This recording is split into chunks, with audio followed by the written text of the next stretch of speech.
Tu rêves de lancer ton podcast tout en poursuivant ton activité professionnelle? Ou tu as envie de développer un podcast au sein de ton entreprise? Je suis heureuse de te parler d'une belle opportunité. La première formation certifiante dédiée à la création et la production de podcasts. Pendant 1 an, en cours du soir et certains week-ends, tu seras accompagné par une équipe d'experts ultra qualifiés. Journalistes, producteurs, réalisateurs, ingénieurs du son. Tout ce qu'il faut pour transformer ton idée en un podcast prêt à être diffusé. Écriture, réalisation sonore, production, tu seras formé de A à Z pour que le podcast n'ait plus aucun secret pour toi. Une formation à Paris ou à distance, finançable avec ton CPF. Pour en savoir plus et rejoindre l'aventure dès septembre, rendez-vous sur cifap.com/podcast. Cifap, C-I-F-A-P. Bienvenue sur Pourquoi pas moi. Je suis Charlotte Desrosiers, rescapée du burn-out, experte en alignement et fondatrice de Pourquoi pas moi. Dans ce podcast, tu découvriras des témoignages authentiques, sans coupe, de celles et ceux qui ont osé écouter leur petite voix et qui ne le regrettent pas. Pourquoi pas moi, c'est aussi le bilan de compétences et de besoins, le raccourci pour t'aligner avec tes besoins, comme mes invités. Une véritable méthodologie finançable avec ton CPF qui a reçu le premier prix du magazine Psychologie. Pourquoi pas moi? L'invitation à écouter ta petite voix. Je suis très heureuse d'accueillir Julien Perron pour la 2e fois sur le podcast Pourquoi pas moi. Dans le premier épisode, Julien nous partage les coulisses de sa réussite, de sa dyslexie et dysorthographie qui ont fait qu'il n'a pas eu son bac, à son titre de champion de kung-fu, à la création de son entreprise, sans argent ni formation, et à cette aventure incroyable de « C'est quoi le bonheur pour vous ?» Je vous invite évidemment à écouter notre premier échange, disponible sur toutes les plateformes d'écoute. Aujourd'hui, on se retrouve donc à l'occasion du congrès « C'est quoi le bonheur pour vous ?» Nous allons parler de la raison qui l'a poussé à créer ce 2e congrès et surtout parler de bonheur. Je ne vous en dis pas plus, je vous souhaite la bienvenue dans l'univers de Julien Perron. Bonjour Julien. Bonjour. Est-ce que tu pourrais te définir grâce à un mot? Jardinier. Tu peux nous en dire plus? Oui, en fait, si tu veux, j'ai créé mon activité il y a 25 ans maintenant. Et j'ai vraiment le sentiment, dans tout ce que j'ai pu mettre en place jusqu'à aujourd'hui, de semer des graines, tu sais, comme ça autour de moi.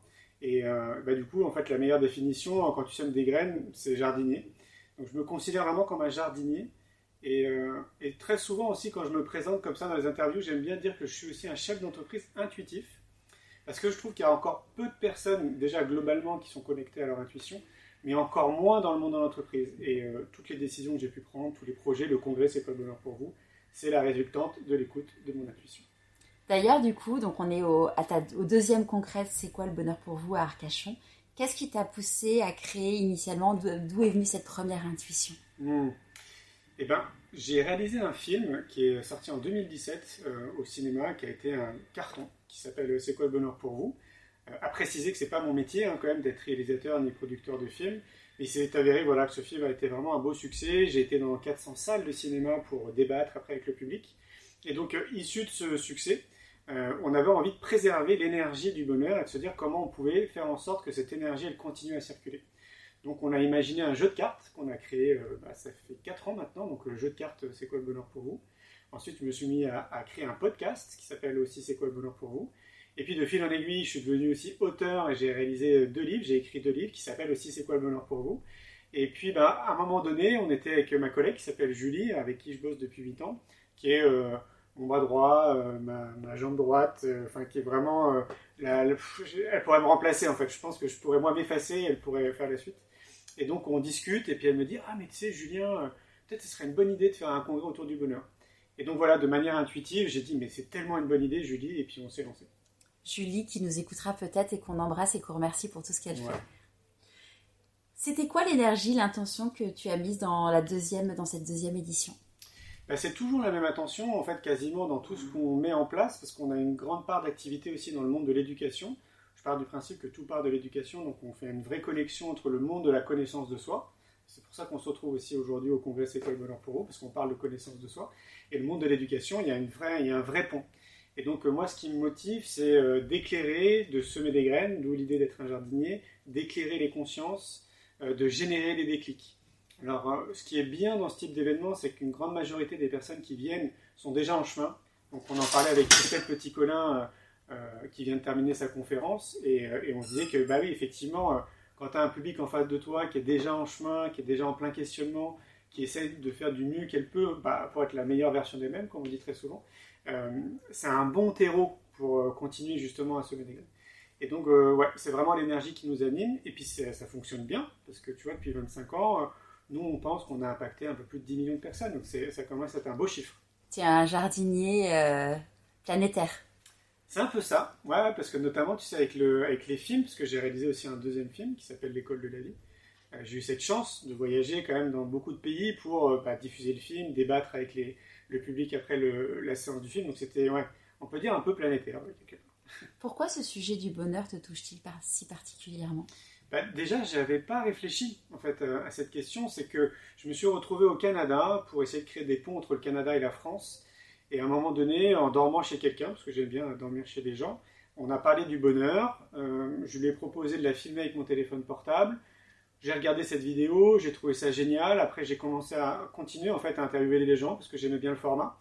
Et puis, de fil en aiguille, j'ai interviewé 1500 personnes dans 25 pays pendant 4 ans. Mais j'avais pas...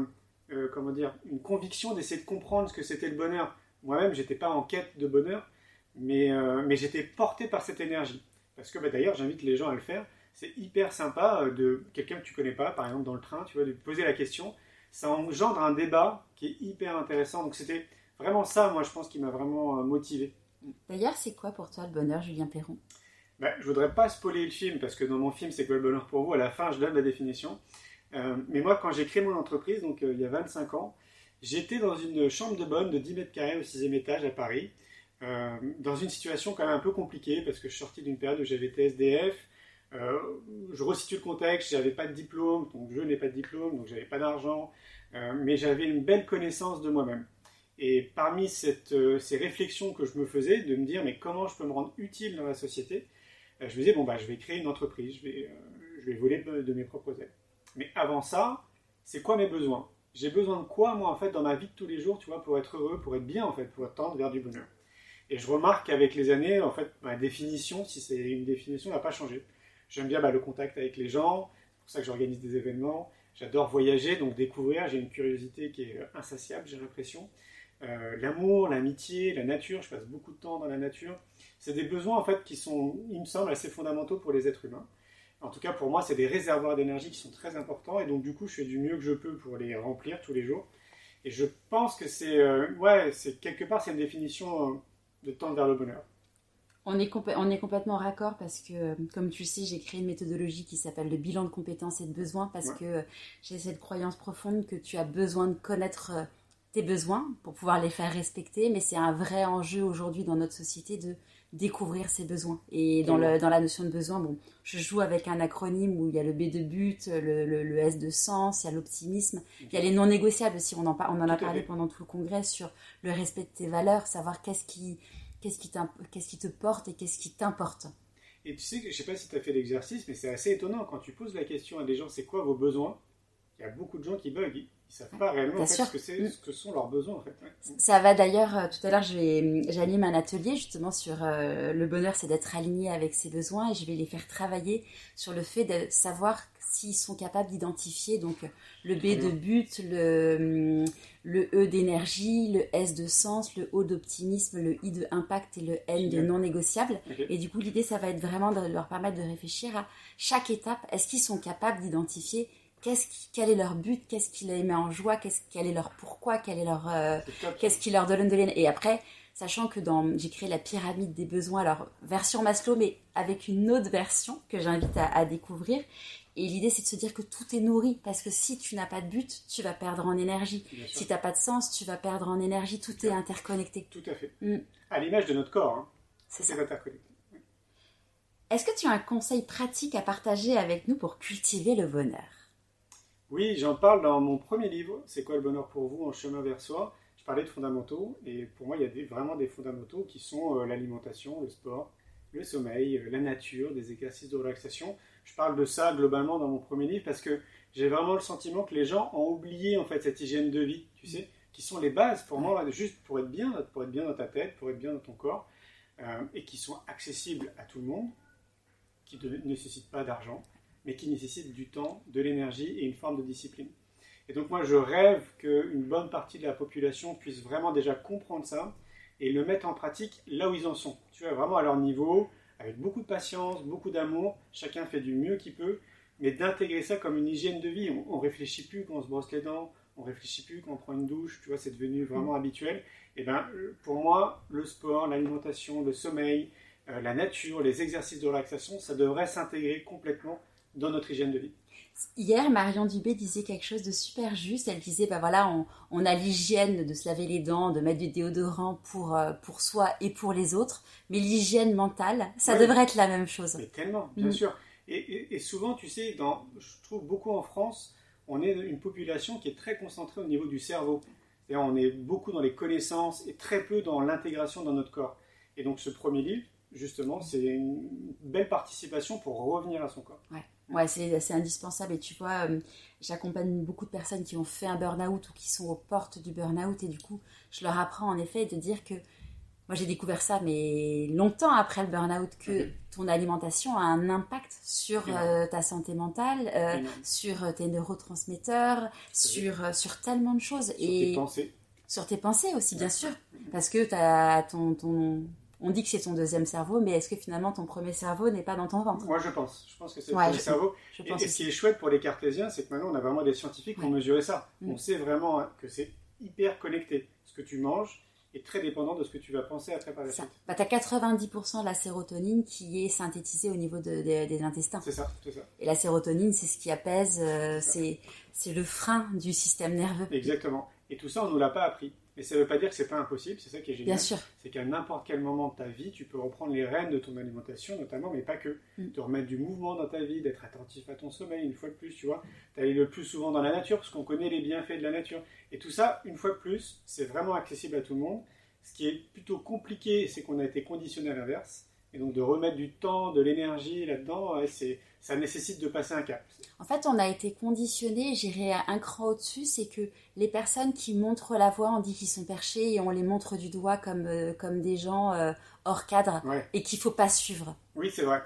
Oui, voire même parfois même de gourous. C'est ça, où lui il mange des graines. Mais en fait, les graines, c'est tellement bon pour la santé et en plus, c'est bon en goût. Exactement, ouais. Et puis, alors, le truc compliqué par rapport à l'alimentation, c'est qu'on a chacun une alimentation qui est vraiment bonne pour nous. C'est ça qui est très compliqué. C'est ça qui est compliqué, c'est que c'est vraiment à chacun, on ne peut pas dire, tiens, à tout le monde mangez des fruits, vous soyez vegan ou végétarien. Il faut se placer un peu comme un chercheur, je trouve, et essayer de voir ce qui nous fait du bien, ce qui nous apporte de l'énergie, de la vitalité. Et c'est un long process, c'est vraiment un long process. Ouais, moi c'est un sujet qui me tient vraiment à cœur et là je suis en train de me former sur justement l'alimentation santé.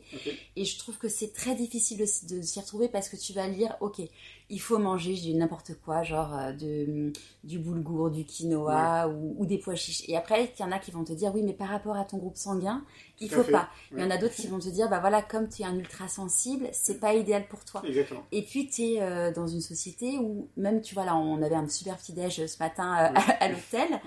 Tu te dis, comment je fais pour respecter tout ce que je veux mettre en place? Alors bon, bah voilà, ce matin, j'ai fait tout ce que je dis qu'il ne faut pas faire. Je me suis mangé un cannelé au petit déjeuner, mais je l'ai mangé en me disant, je me fais un kiff, mais c'est pas mon quotidien. Et du coup, c'est d'arriver à surfer dans ce truc-là. C'est exactement ça, parce que y a des personnes qui pourraient s'auto-flageller, tu sais, de pas faire bien, on va dire. Et moi, je suis plutôt de me dire, fais ça en conscience, parce que si déjà dans ton quotidien, tu fais du mieux que tu peux, c'est déjà très très bien en soi. Et si tu envoies le signal à ton cerveau, tu manges le cannelé, c'est pas bien, dans ton corps, il va ressentir que c'est pas bien, c'est pas bien. Oui, c'est sûr. Tu as réuni des profils très variés, des conférenciers venus d'univers vraiment très différents, mais avec tous une richesse absolument incroyable. Donc, juste pour ça, merci Julien. Merci. Qu'est-ce qui les relie selon toi ? Ce qui les relie, je crois que c'est encore une histoire de transmission. Je vois encore ça comme un jardinier. On est tous vraiment impliqués de la même manière, avec des outils différents, avec une façon de dire les choses différentes, mais notre objectif commun, et je parle un peu pour nous tous, parce que tu en fais partie aussi, c'est de semer des graines, c'est d'inspirer les gens, c'est de les faire évoluer, c'est de déconditionner aussi, parce qu'on est extrêmement conditionné dans nos sociétés respectives, peu importe le pays d'ailleurs dans lequel on est. Parce que je pense qu'on peut vraiment devenir souverain de sa vie, vraiment. De sortir, tu vois, du cadre de ce qu'on nous a imposé, entre guillemets, très tôt en tant qu'être humain. Et ça, une fois de plus, oui, ça nécessite du temps et de l'énergie, mais là, dans des événements comme ça, c'est des catalyseurs, en fait. Il y a des déclics dans tous les sens. Il y a beaucoup de personnes qui déchargent aussi beaucoup de choses. Enfin, pour moi, d'ailleurs, si je fais une petite parenthèse, il faudrait qu'il y ait plus d'événements comme ça. Pas forcément nous, les événements qu'on organise, mais qu'il y ait d'autres porteurs de projets qui organisent des événements similaires. Parce que le fait de partager ce temps ensemble là, pendant 2 jours, rien que ça, hormis les conférences et les exposants, c'est des catalyseurs justement de déconditionnement, de déclic, des générateurs de prise de conscience. Il y a même des gens qui se rendent compte et qui vont peut-être se marier, tu sais, par la suite. Enfin, voilà, je trouve que on participe tous à ça, en fait. Oui, puis après, on sème tous des graines parce qu'on va... alors, bon, nous, c'est notre mission, c'est notre quotidien, c'est notre métier, mais il y a des personnes, ils vont partager ça à leurs enfants. Enfin, moi, je sais que, évidemment, je vais partager ça à mes enfants, mais en tout cas, ça sème aux amis.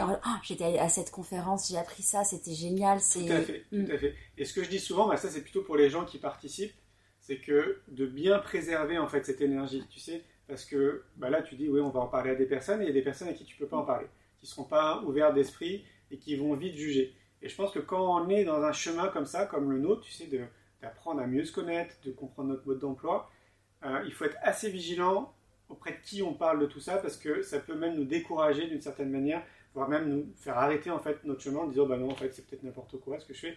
Donc de vraiment être très vigilant à tout ça. Ouais. C'est marrant parce que c'est marrant, c'est pas le mot, mais tu as partagé ça en conseil dans ton introduction au moment du sommeil. Je trouvais que c'était très juste de le faire parce que dans ma vie d'avant, j'avais assisté par exemple à une constellation familiale, j'étais revenue avec une énergie incroyable et tout. Et la personne, mon ex-mari, j'étais rentrée, il m'avait regardé genre... mais il faut que tu sortes de ta secte, quoi. Et du coup, c'est vrai que c'était très difficile parce que tu sens que tu es en train de voir un champ des possibles qui va t'ouvrir une vie qui te correspond. Et à côté de ça, tu as une personne dans ton quotidien qui te freine. Et il y a beaucoup de personnes dans les conférenciers qui ont posé cette question-là. Et moi, aujourd'hui, c'est vraiment une question que je me pose à chaque fois quand je rencontre quelqu'un, c'est... Comment je me sens après ? Est-ce que je m'en sens mieux, moins bien, pareil ? Alors, il peut arriver que ta copine, elle est pas bien, voilà, et l'amitié, c'est là pour être... Mais du coup, d'identifier ces vampires énergétiques, tout à fait. Ça te change ta vie. Oui, complètement, ouais. Et c'est bien de le dire parce que je pense que tout le monde n'est pas vigilant à ça. Mais quand tu regardes bien, on a tous connu à un moment donné dans notre vie une personne qui nous nivelait vers le bas. Parce que, alors, faut pas lui en vouloir, c'est juste que dans sa vie... ça s'est présenté comme ça. Il y a eu peut-être moins de prise de conscience, moins d'observation de ce qui se passe autour d'elle. Et donc, elle va avoir un discours très négatif. Elle va percevoir le monde de manière très négative. Et donc, voilà, elle va tirer vers le bas, vers le bas, parce qu'elle va te raconter, en fait, tout ça, quoi. Et c'est vrai que quand c'est ton mari, ta femme, c'est encore plus compliqué. Moi, je le vois sur Compostelle, parce que j'accompagne des gens sur Compostelle. Et quand ils reviennent d'une semaine, ils retrouvent leur vie de tous les jours. Et là, ça peut être très piquant. Je crois que c'est Mario, alors je ne sais plus qui hier, dans un des conférenciers qui était sur scène, disait en fait c'est beaucoup plus facile de se faire attirer par le bas que attirer vers le haut. Et il dit si tu es assis sur une chaise et qu'il y a quelqu'un qui est par terre et qui tire le bras, ça va être beaucoup plus facile pour lui de te tirer vers le bas que toi de le tirer vers le haut. Il va falloir beaucoup plus d'énergie. Tout à fait, exactement. Ouais.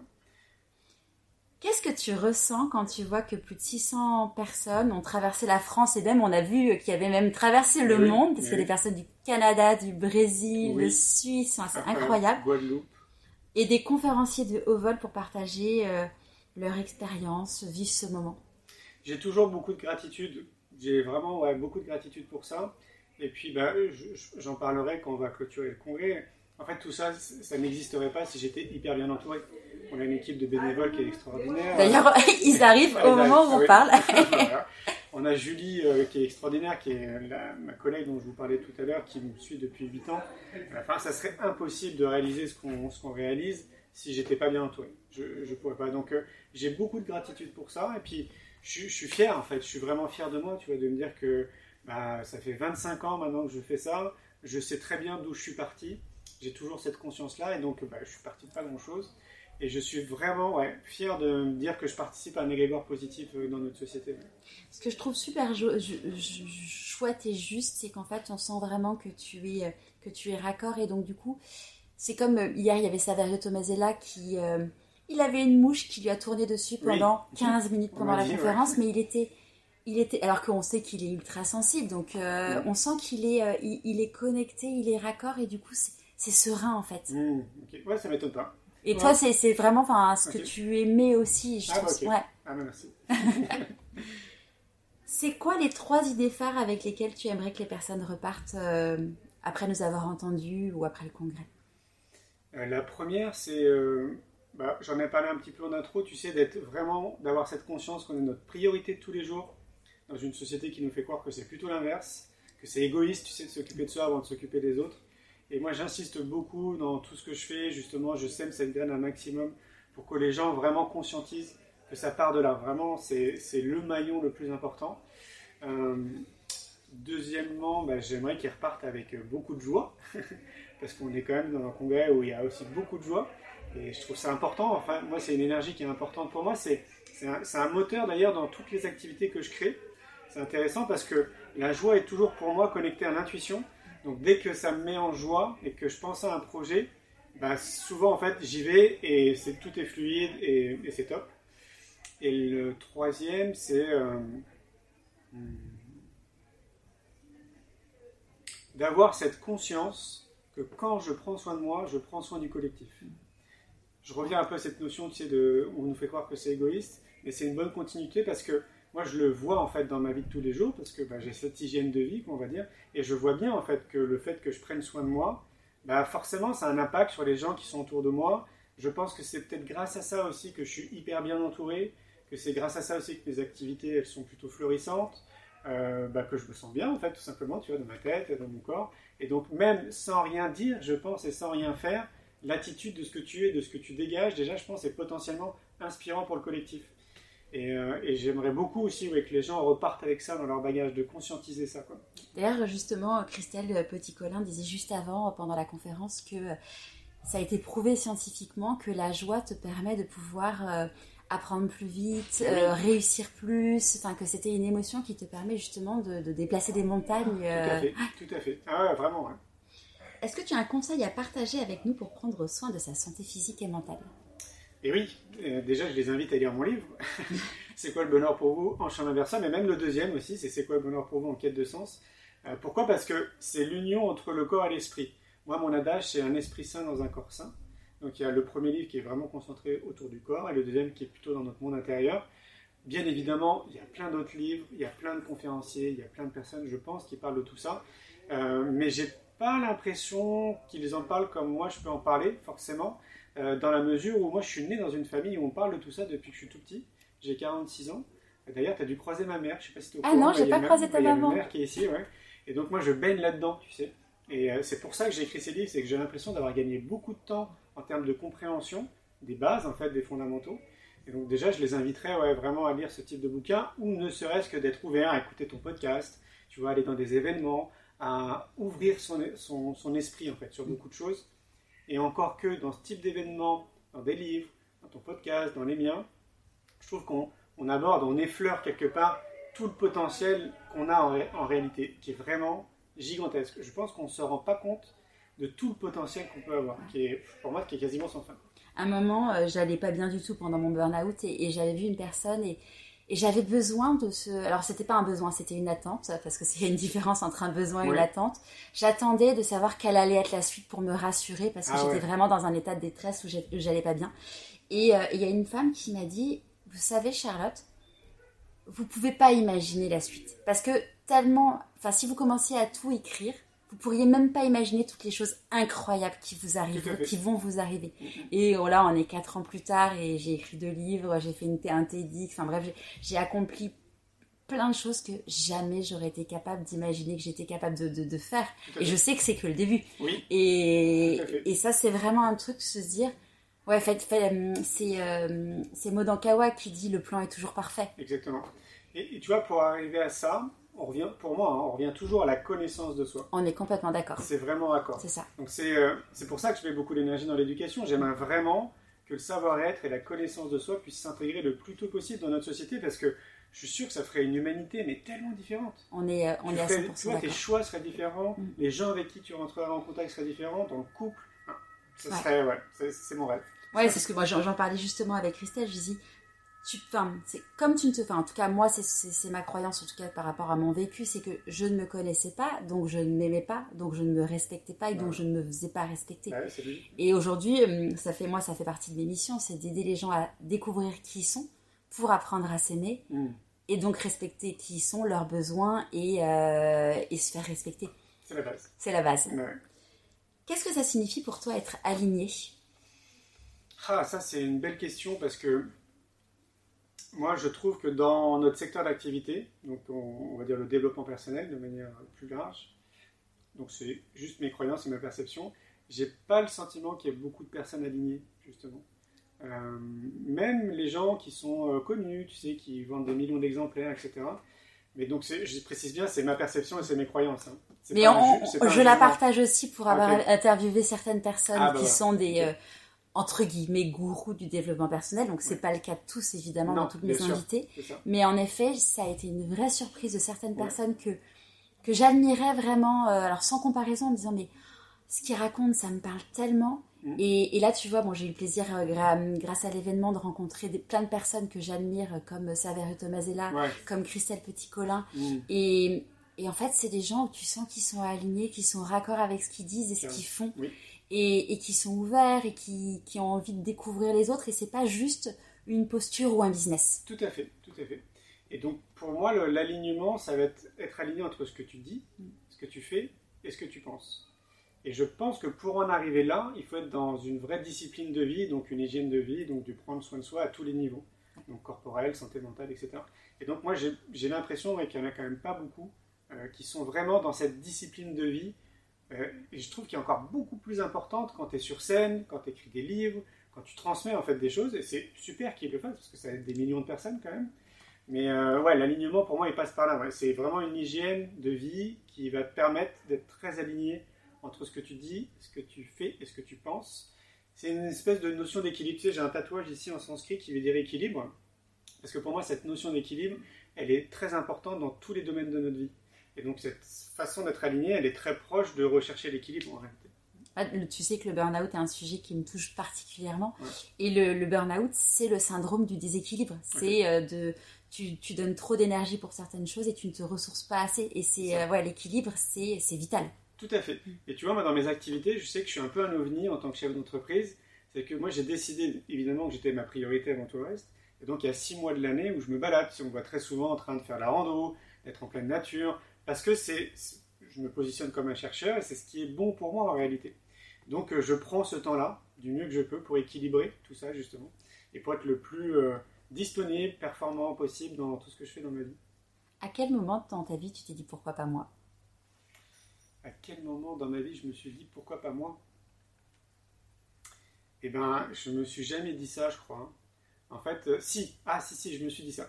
En fait, à l'époque, quand j'habitais Paris, j'adorais aller au cinéma. Je crois que j'étais le premier à avoir la première carte Gaumont, tu sais. Et donc, j'allais vraiment souvent. Et ça m'est arrivé plus d'une fois, avec des potes, d'être donc tout devant le ciné, de me retourner face au public et de dire à mes potes, je pense qu'un jour, je serai là. Et je sais pas, je me voyais là, donc ça faisait rire tout le monde, bien évidemment. Je n'imaginais pas réaliser un film, mais je sais pas, je m'imaginais là, en fait, avec ce public-là, puis dire des choses, quoi. Et je l'ai dit plus d'une fois.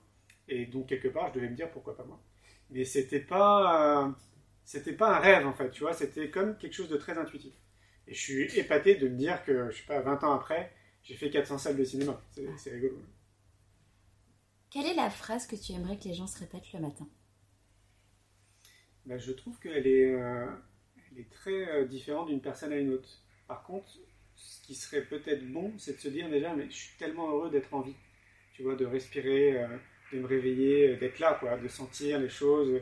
Si en plus tu as quelqu'un que tu aimes à côté de toi, d'avoir cette personne à côté de toi, tu vois, de vivre, en fait, tout simplement d'être en vie. Ouais. Je pense qu'on ne réalise pas, c'est devenu tellement mécanique, tu vois, on ne conscientise pas, en fait, qu'on a une chance incroyable d'être en vie et de vivre l'expérience qu'on vit là en ce moment, cette expérience terrestre. Ouais. Avant de se quitter, à qui as-tu envie de dire merci et pourquoi ? J'ai envie de dire merci à tout le monde. Merci à toi, Charlotte, merci à Julie, merci aux bénévoles, merci à la vie, merci à la nature, merci aux conférenciers, merci aux congressistes, merci à moi. Moi, je dis très souvent merci à la vie, en fait. Je trouve que ça résume bien ce merci, tu sais, de gratitude à tout le monde. J'ai toujours, d'ailleurs, tout le temps, je suis vraiment en pleine gratitude, quasiment tous les matins. Tu sais, moi, on va appeler ça une prière, on va dire, du matin, qui est mon moment de gratitude, où je remercie justement beaucoup de choses. Et je trouve que merci la vie, ça résume un peu tout. Ouais. Un grand merci Julien pour ce témoignage et surtout pour l'organisation de ce magnifique congrès. Merci. Pour être informé du prochain congrès et découvrir tout le formidable travail de Julien, je vous donne rendez-vous sur le site c'estquoilebonheur.fr. Et puis je vous donne rendez-vous la semaine prochaine pour un épisode exclusif avec un des célèbres conférenciers que j'ai eu l'occasion d'interviewer à l'occasion de ce congrès. C'est quoi le bonheur pour vous? Merci Charlotte. Merci Julien. Si tu as aimé cet échange avec mon invité, je suis certaine que tu vas adorer découvrir l'intégralité de sa conférence au congrès C'est quoi le bonheur pour vous? Nous faisons gagner un pass replay pour accéder à toutes les conférences. Pour participer au concours, c'est très simple. Rendez-vous sur le compte Instagram pourquoipasmoi.co.